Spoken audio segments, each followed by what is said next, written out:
Émile Thibodaux lowered the same mahogany casket into the same plot in St. Louis Cemetery No. 2 for the 7th time in 18 months, while the same group of mourners wept at graveside under the oppressive Louisiana sun. The deceased was Margaret Rousseau, a 34-year-old seamstress who had supposedly died of yellow fever on March 15, 1911. But, according to Émile's private records, Margaret had been buried and exhumed 6 previous times, each funeral attended by different family members who paid substantial fees to lay their beloved Margaret to rest. The problem was that Margaret Rousseau, according to New Orleans City records, had never existed at all. Émile had operated Thibodaux and Sons Funeral Home for 15 years, following in the footsteps of his father, who had established the business during the devastating yellow fever epidemics of the 1880s. The funeral home served New Orleans' French-speaking community, handling services for families who preferred traditional Creole burial customs over the increasingly standardized practices of larger funeral establishments. Émile's reputation was built on discretion, attention to detail, and his ability to provide dignified services for families facing the complex grief of losing loved ones to disease, accident, and the various tragedies that claimed lives in early 20th century New Orleans. The Margaret Rousseau case began in March 1911, when a well-dressed woman, identifying herself as Marie Boudreau, visited Thibodaux and Sons requesting funeral services for her recently deceased sister. Marie explained that Margaret had succumbed to yellow fever after a brief illness and needed burial according to traditional Catholic rites. She paid in advance with gold coins, insisting that the service be conducted quickly due to the risk of disease transmission, and provided detailed instructions about the funeral arrangements, including specific hymns, flowers, and gravesite preferences. Émile conducted Margaret Rousseau's funeral service without suspicion, noting only that the deceased appeared remarkably well preserved, despite supposedly dying from yellow fever. The body showed none of the typical signs of fever victims: no jaundice, no dehydration, no evidence of the hemorrhaging that characterized severe cases. Margaret looked as if she had simply fallen into a peaceful sleep, her complexion healthy, and her features unmarked by illness or suffering. The funeral proceeded normally, with approximately 20 mourners attending the service at St. Alphonsus Catholic Church before accompanying the casket to St. Louis Cemetery No. 2 for burial. Émile noticed that the mourners seemed genuinely grief-stricken, weeping appropriately, and sharing fond memories of Margaret during the graveside ceremony. Everything about the service appeared legitimate, except for one detail that didn't register as significant until later.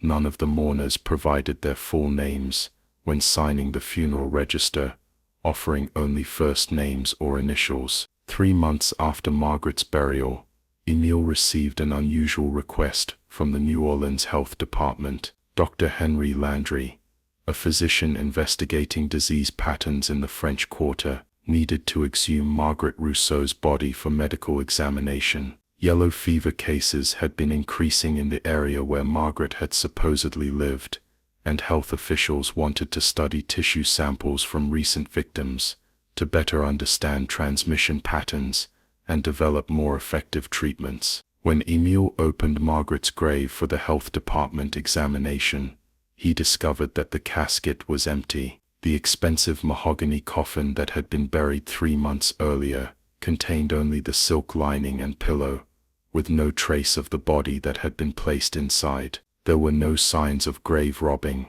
no damage to the casket or cemetery plot, no indication that anyone had disturbed the burial site. Margaret Rousseau had simply vanished from her sealed coffin. Dr. Landry was puzzled by the empty casket, but he assumed that grave robbers had somehow managed to remove the body without leaving obvious traces. Grave robbing was not uncommon in New Orleans, particularly when medical schools needed cadavers for teaching purposes. The investigation was closed with the assumption that Margaret's body had been stolen for anatomical study. But 2 weeks after the exhumation revealed an empty casket, Marie Boudreau returned to Thibodaux and Sons with devastating news. She had made a terrible mistake about her sister's death. Margaret hadn't actually died of yellow fever in March-ish.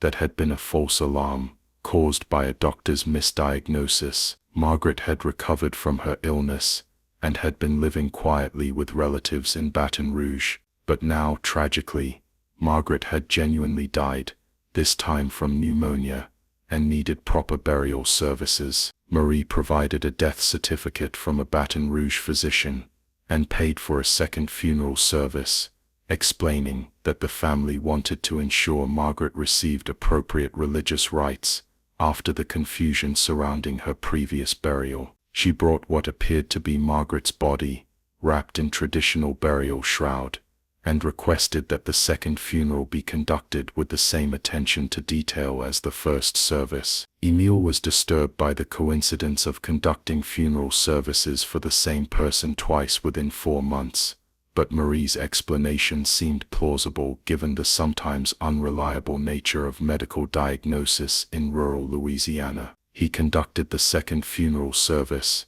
noting that Margaret's appearance was virtually identical to her condition during the first burial, peaceful, unmarked by illness, showing none of the typical signs associated with pneumonia deaths. The pattern continued over the following 18 months. Every 2 to 3 months, a different person claiming to be Margaret Rousseau's relative would contact Thibodaux and Sons reporting that Margaret had died again, always from a different disease or cause, always requiring immediate burial services. Each time, the family member would provide appropriate documentation, pay substantial fees in gold or silver coins, and present what appeared to be Margaret's body for burial. By the 7th funeral in September 1912, Émile had buried Margaret Rousseau following deaths attributed to yellow fever, pneumonia, influenza, heart failure, accident-related injuries, consumption, and typhoid fever. Each funeral was attended by different groups of mourners who appeared genuinely grief-stricken and provided touching eulogies about their relationship with the deceased. Each burial took place in the same plot, in St. Louis Cemetery No. 2, with previous graves somehow being prepared to receive new caskets without showing signs of disturbance. Before I continue with Émile's investigation into what was really happening with these impossible resurrections, I need to know you're prepared for this revelation. If you've ever attended a funeral and wondered whether you were being told the complete truth about the circumstances of someone's death, write "I question the rituals" in the comments along with your city. Subscribe now, because what Émile discovered about New Orleans' resurrection scandal will challenge everything you thought you knew about death, burial, and the business of grief. Émile's suspicions about the Margaret Rousseau case reached a breaking point when he decided to secretly monitor the cemetery plot between funerals, using a small telescope from his apartment window, which had a clear view of St. Louis Cemetery No. 2. Émile observed the burial site during the weeks following Margaret's 7th funeral. What he witnessed defied every law of death and decomposition he had learned during his 15 years in the funeral business. 3 days after Margaret's 7th burial, Émile saw figures moving around her gravesite in the pre-dawn darkness. Using his telescope, he watched as several people carefully exhumed the casket, removed the body, and restored the grave to its undisturbed appearance. The entire process took less than 2 hours and was conducted with the precision of experienced grave workers. Most disturbing, the people performing this nighttime exhumation were the same individuals who had attended Margaret's most recent funeral as grieving family members. This discovery led Émile to understand that he wasn't conducting genuine funeral services at all. He was participating in an elaborate performance where the same body was being repeatedly buried and exhumed, with different people taking turns playing the role of Margaret's relatives and friends. The question was why anyone would pay substantial sums to repeatedly bury the same person, and how the body remained so perfectly preserved, despite being interred and exhumed 7 times over 18 months. Émile began investigating the identity of the people who had hired his services for Margaret's various funerals. The names and addresses they had provided were mostly false, but he was able to track down several of the mourners who had attended different services. His investigation revealed that many of these people were actors and performers from New Orleans theater district, hired to play specific roles during funeral services. But some of the mourners weren't professional actors, they were genuine New Orleans residents, who had been told they were participating in elaborate memorial services for a beloved community member who had requested unconventional funeral arrangements. These innocent participants believed they were honoring someone's unusual but harmless final wishes, unaware that they were actually taking part in repeated fraudulent burial services. The investigation into Margaret Rousseau's true identity led Émile to a shocking discovery. The body that had been buried 7 times wasn't Margaret Rousseau at all. It was the perfectly preserved remains of Céleste Boudon, a young woman who had died during the 1878 yellow fever epidemic, and had been buried in an experimental preservation process that had kept her body from decomposing for over 30 years. Céleste's preservation had been the result of a secret embalming technique developed by Dr. Auguste Broussard, a physician who had studied ancient Egyptian mummification methods and adapted them for use in New Orleans' humid climate. Broussard had experimented with various chemical treatments designed to prevent decomposition, hoping to provide families with alternatives to the rapid burial that tropical diseases usually required. But Dr. Broussard's preservation experiments had been conducted without proper legal authorization, and when he died in 1889, his laboratory and preserved specimens had been quietly transferred to a private collection, maintained by individuals interested in his research. Céleste Boudon's preserved body had become part of this collection, where it had remained hidden for over 20 years. The repeated burial services for Margaret Rousseau were actually part of an elaborate fraud scheme designed to exploit New Orleans' complex funeral customs and insurance regulations. The organizers of the scheme were collecting life insurance payments, burial benefits, and funeral fees for the same deceased person multiple times, using different assumed names and false documentation to support their claims. But the fraud was more sophisticated than simple insurance swindling. The organizers had created an entire network of fake identities, forged documents, and elaborate social connections that allowed them to present convincing evidence of Margaret Rousseau's multiple deaths and resurrections. Each funeral service was carefully staged to provide the documentation and witness testimony needed to support insurance claims and legal proceedings related to Margaret's various deaths. Émile realized that his funeral home had been selected specifically because of his reputation for discretion and his willingness to serve families who preferred traditional Creole burial customs over standardized procedures. The organizers had exploited his cultural sensitivity and professional courtesy to conduct fraudulent services without triggering official investigation. The discovery of the fraud scheme led Émile to understand that Margaret Rousseau wasn't the only fictional deceased person whose funerals he had conducted. Over the past 3 years, he had buried at least 12 other people who had similarly died multiple times under different circumstances, each time generating insurance payments and burial fees for the organizers of the scheme. These fraudulent funeral services had been remarkably successful because they exploited the genuine grief and cultural traditions of New Orleans' diverse communities. The organizers studied local customs, religious practices, and family relationships to create convincing scenarios where fictional deceased persons received appropriate funeral rites attended by people who genuinely believed they were participating in legitimate memorial services. Émile faced a dilemma that tested both his professional ethics and his personal safety. Exposing the fraud scheme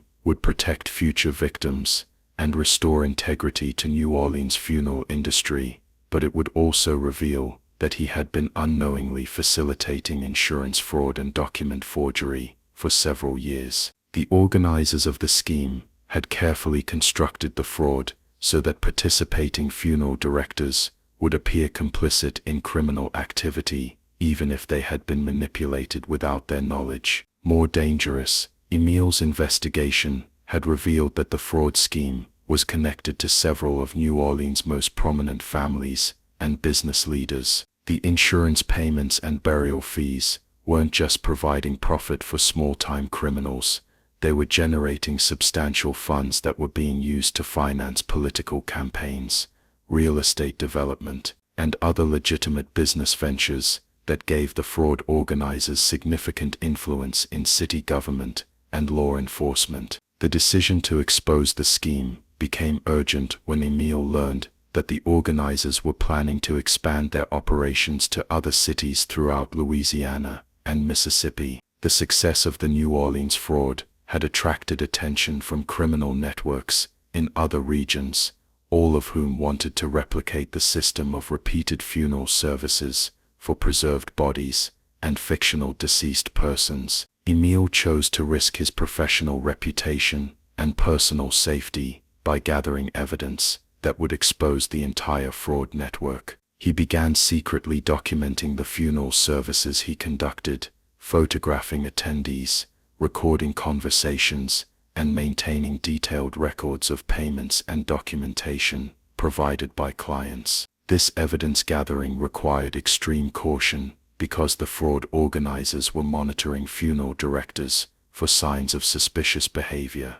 The breakthrough in Émile's investigation came when he discovered that Dr. Auguste Broussard's preservation laboratory still existed in the basement of a mansion in the Garden District. The laboratory contained not just Celeste Baudouin's body, but dozens of other preserved specimens that were being used in similar fraud schemes throughout the region. The organizers had essentially created a business based on renting preserved bodies to criminals who needed convincing corpses for insurance fraud and estate manipulation. But the laboratory also contained something more disturbing than preserved bodies: detailed records of living people who had been selected as future victims for expanded fraud operations. The organizers weren't content with using 30-year-old preserved specimens. They were planning to murder specific individuals whose deaths would generate maximum insurance payouts and inheritance transfers. This discovery transformed Émile's investigation from a case of insurance fraud into a murder prevention mission. The preserved body scheme had been successful enough to attract organized criminals who were planning to kill people specifically to create fresh corpses for fraudulent funeral services. Émile had uncovered not just a financial crime, but a developing conspiracy to commit multiple murders disguised as natural deaths. The evidence Émile gathered led to police raids that exposed the largest funeral fraud network in American history. The investigation revealed that the scheme had generated over $200,000 in fraudulent insurance payments and burial fees over a 4-year period, equivalent to approximately $5 million in modern currency. More importantly, the raids prevented the planned murders of at least 8 New Orleans residents who had been selected as targets for the expanded fraud operation. The trials that followed the exposure of the resurrection scandal revealed the sophisticated methods that criminals were using to exploit both legal systems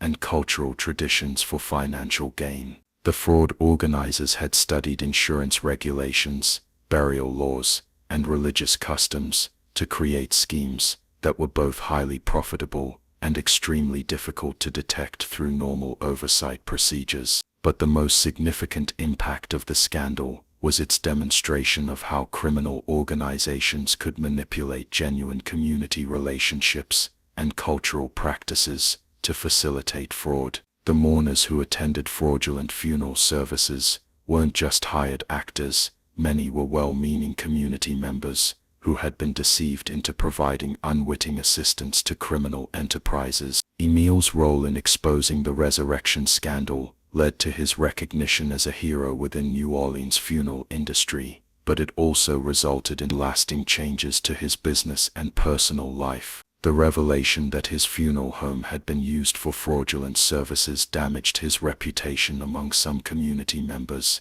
even though he had been a victim rather than a participant in the scheme. The scandal also led to comprehensive reforms in Louisiana's funeral industry regulations, insurance claim procedures, and death certificate verification systems. The state legislature passed new laws requiring multiple independent confirmations of death before burial services could be conducted, and insurance companies implemented more rigorous investigation procedures for death benefit claims. Dr. Auguste Broussard's preservation laboratory was closed permanently, and his preserved specimens were given proper burial according to their family's religious traditions. Céleste Boudoir, whose perfectly preserved body had been exploited for over 30 years after her death, was finally laid to rest in a private ceremony attended by descendants of her original family. The criminal network responsible for the resurrection scandal was dismantled, with organizers receiving prison sentences ranging from 10 to 25 years. But the investigation also revealed similar fraud schemes operating in other states, leading to a federal crackdown on funeral-related insurance fraud that continued for several years. Émile Thibodaux continued operating his funeral home until his retirement in 1934, but he never again conducted a burial service without personally verifying the identity of the deceased and the legitimacy of the family members requesting his services. He became an advocate for funeral industry reform and helped establish professional standards that protected both funeral directors and their clients from exploitation by criminal organizations. The Margaret Rousseau case became a cautionary tale that was studied by funeral directors, insurance investigators, and law enforcement officials throughout the United States. The case demonstrated how sophisticated fraud schemes could exploit cultural traditions, professional courtesy, and community trust to generate substantial profits while avoiding detection for extended periods. Modern forensic techniques would make the resurrection scandal impossible to replicate, but the case remains relevant as an example of how criminal organizations adapt to exploit whatever systems and technologies are available in their historical period. The fraud organizers of 1912 used the communication limitations and record-keeping systems of their era just as effectively as modern criminals use digital technology and global financial networks. If this story has made you more skeptical about situations where you're asked to participate in ceremonies or activities without being given complete information about their purposes, please share it with others who might benefit from this awareness. Subscribe for more historical cases where ordinary people discovered that seemingly legitimate activities were actually elaborate criminal enterprises. Before you go, take a moment to consider: are there rituals, ceremonies, or business practices in your community that you participate in without fully understanding their purposes or consequences? Are you ever asked to provide testimony, documentation, or other forms of assistance without being given complete information about how your contributions will be used? Remember, Émile Thibodaux's most important insight wasn't about funeral practices or criminal investigation techniques. It was about the importance of verifying information independently rather than relying on the assurances of people who might have interests that conflict with truth and honesty. In our modern world, where complex systems and sophisticated presentation can make fraudulent activities appear legitimate, his example of persistent verification and moral courage remains as relevant as ever. The impact of the resurrection scandal extended far beyond the immediate criminal prosecutions and industry reforms. In 1915, 3 years after the initial exposure, investigators discovered that the fraud network had international connections reaching as far as Paris, London, and Mexico City. European criminal organizations had been purchasing preserved specimens from Dr. Broussard's laboratory to establish similar funeral fraud operations in their own countries. The international investigation revealed that the preservation techniques developed by Dr. Broussard were being used not just for insurance fraud, but for an even more disturbing purpose: the creation of what investigators called phantom identities. Criminal organizations were using perfectly preserved bodies to establish false identities for living criminals, allowing them to die officially while continuing to operate under assumed names. This phantom identity system had been operating for over a decade by the time investigators uncovered its full scope. Hundreds of criminals throughout North America and Europe had died in elaborate funeral services using preserved bodies, while their genuine identities were officially recorded as deceased.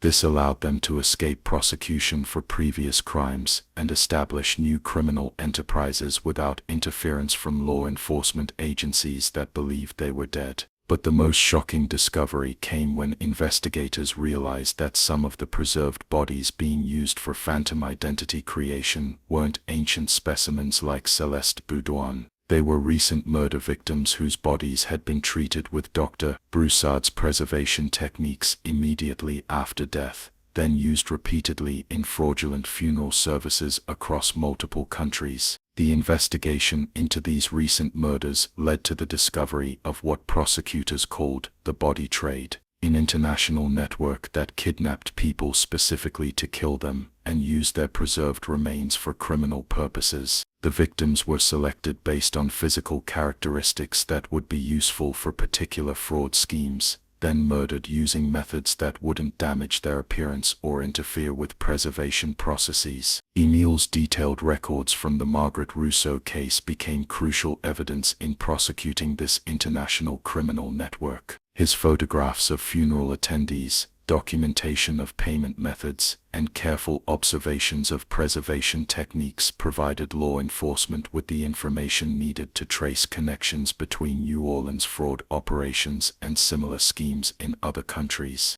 But Émile's role in the expanded investigation put him in considerable danger. The international criminal network had significant resources and was willing to eliminate witnesses who threatened their operations. Émile received death threats, his funeral home was vandalized, and several attempts were made to intimidate him into refusing cooperation with law enforcement agencies. The danger became immediate in 1916 when Émile discovered that his own name had appeared on a list of people selected for murder to create fresh preserved specimens. The criminal network had decided that Émile's knowledge of preservation techniques and funeral procedures made him a valuable target. They planned to kill him, preserve his body using Dr. Broussard's methods, and use his remains to establish phantom identities for high-ranking criminals who needed to disappear from law enforcement attention. This discovery forced Émile to make a choice between his personal safety and his commitment to exposing the full extent of the criminal network. Law enforcement agencies offered to place him in protective custody, but this would have ended his ability to gather additional evidence about ongoing fraud operations. Émile chose to continue his investigation work while taking extraordinary precautions to protect himself from assassination attempts.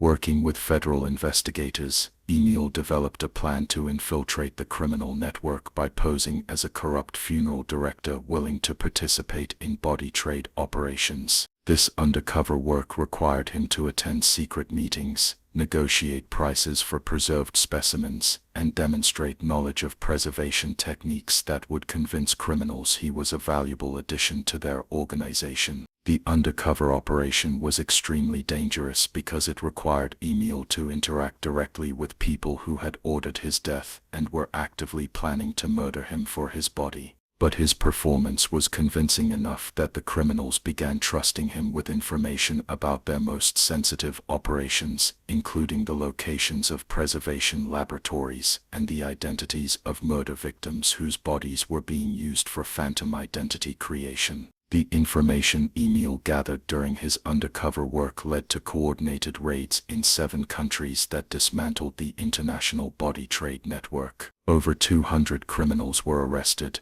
including several who had been officially dead for years but were discovered alive and operating under assumed identities. The raids also recovered dozens of preserved bodies that had been used for fraudulent funeral services across multiple continents. But the most significant discovery was evidence that the body trade network had been supplying preserved specimens to government agencies that were using phantom identities for espionage and intelligence operations. Several countries had been purchasing murder victims' bodies to create cover identities for secret agents, diplomatic personnel, and military operatives who needed to operate without official documentation. This revelation created an international scandal that extended far beyond criminal prosecution. Governments were forced to acknowledge that they had been unknowingly participating in mass murder by purchasing preserved bodies from criminal networks. The diplomatic implications were severe, as countries discovered that their intelligence operations had been dependent on the systematic killing of innocent victims. The body trade scandal fundamentally changed international law enforcement cooperation and created new legal frameworks for prosecuting crimes that crossed national boundaries.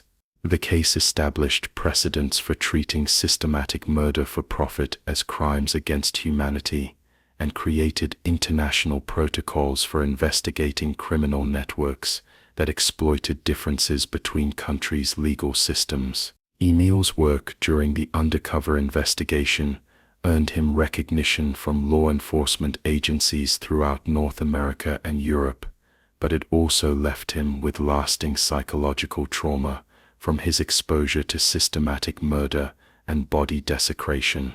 He continued operating his funeral home, but he never fully recovered from the knowledge that preservation techniques designed to honor the dead had been perverted to serve mass murder. The international scope of the body trade network also revealed that Dr. Auguste Broussard's preservation research had been more advanced than investigators initially understood. His techniques weren't just capable of preventing decomposition, they could maintain bodies in such perfect condition that they remained suitable for identity fraud decades after death. This level of preservation was unprecedented in legitimate medical research and suggested that Dr. Broussard had been conducting human experiments that violated every ethical standard of his era. Investigation into Dr. Broussard's research methods revealed that he had been murdering patients in his medical practice specifically to test preservation techniques. His laboratory contained detailed records of over 100 people he had killed between 1875 and 1889, along with documentation of the experimental preservation methods he had tested on their bodies. Dr. Broussard hadn't died of natural causes in 1889. He had been murdered by relatives of his victims, who had discovered his crimes, but Dr. Broussard's murder had been covered up by associates who wanted to continue profiting from his preservation techniques. They had preserved his own body using his methods and had been using his remains for fraudulent funeral services, just like the other specimens in his collection. The man who had created the preservation techniques that enabled decades of criminal activity had himself become a victim of the system he had developed. The discovery of Dr. Broussard's true fate led to the final chapter of the resurrection scandal, the identification and proper burial of all the murder victims whose bodies had been used for criminal purposes. Forensic techniques available in the 1910s were limited, but investigators were able to identify many victims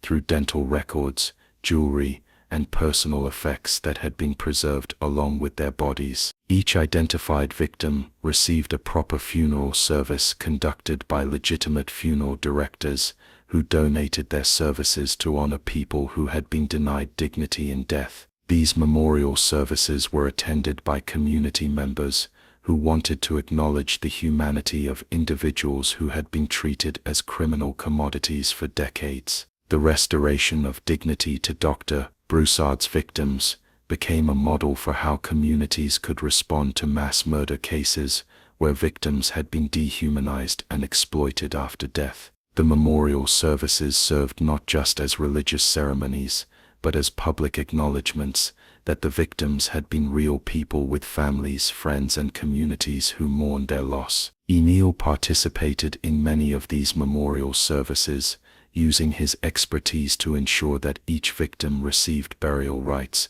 appropriate to their cultural and religious background. This work helped him process the trauma from his undercover investigation and provided a sense of redemption for his unwitting participation in the early stages of the fraud network. The memorial services also served an important legal function by providing official recognition of the victims' deaths and establishing legal records that could be used in ongoing prosecution efforts. Many of the murder victims had disappeared without any official documentation, and their families had spent years wondering about their fate. The memorial services provided closure for families, while also creating evidence that could support criminal prosecutions. The final prosecutions related to the resurrection scandal continued until 1923, over 10 years after Émile first discovered the Margaret Rousseau fraud. The international nature of the criminal network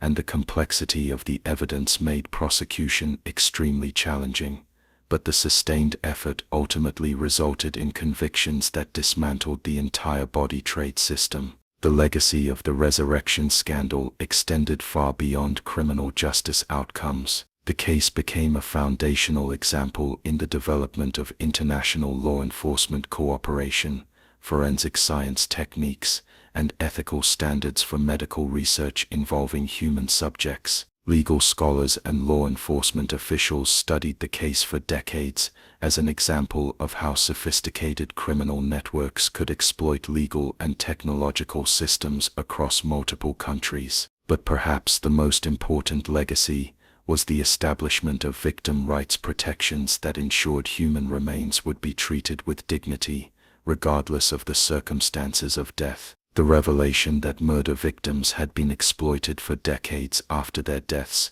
led to comprehensive legal reforms that protected the rights of deceased individuals and their families. Émile Thibodaux's role in exposing the resurrection scandal made him a legendary figure in law enforcement history, but he always insisted that his most important contribution was simply refusing to ignore discrepancies that others dismissed as unimportant. His willingness to investigate unusual patterns and ask uncomfortable questions had prevented countless additional murders and helped bring justice to hundreds of victims who had been forgotten by everyone except the criminals who exploited their remains. The Thibodaux and Sons funeral home continued operating until 1955, when Émile's son decided to close the business rather than continue working in an industry that held so many traumatic memories for the family. The building was converted into a community center that provides services for crime victims and their families,